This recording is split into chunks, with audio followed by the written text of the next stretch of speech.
पहले पुणे बेंगलोर हाईवे पर भिवाड़ी के पास एक ट्रक में भयंकर आग लग गई।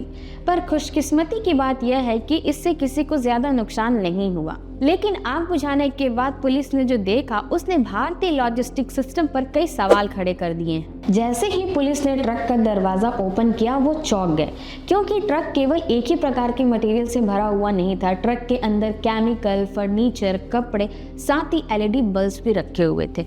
माना जा सकता है कि यह आग लगने का एक बड़ा कारण। ड्राइवर ने जैसे ही आग देखी वह गाड़ी साइड में लगाकर अपनी जान बचाकर भाग गया।